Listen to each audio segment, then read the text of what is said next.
حضرت بلال حبشی رضی اللہ تعالیٰ عنہ۔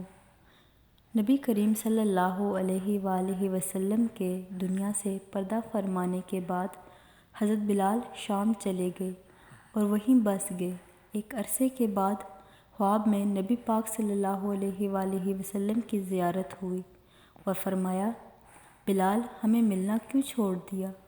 آنکھ کھلتے ہی مدینہ کے لیے روانہ ہو گئے۔ کئی دن کی مسافت کے بعد مدینہ منورہ پہنچے، مسجد میں حاضری دی اور روضہ رسول صلی اللہ علیہ وآلہ وسلم پر پہنچے۔ وہیں بے ہوش ہو کر گر پڑے۔ اہل مدینہ نے کہا، ایک بار وہی اذان سنا دے۔ سرکار کے زمانے والی معذرت کی کہ اب مجھ سے برداشت نہیں ہوگا۔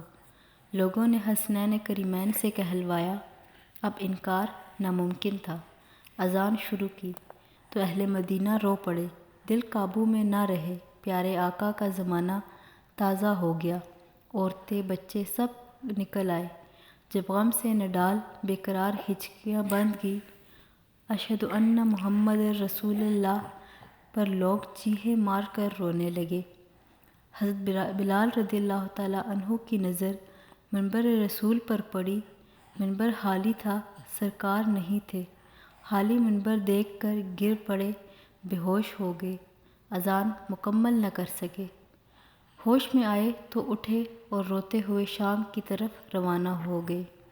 یا اللہ ان جیسی محبت بھی ہمارے دلوں میں بھی بھر دے، آمین۔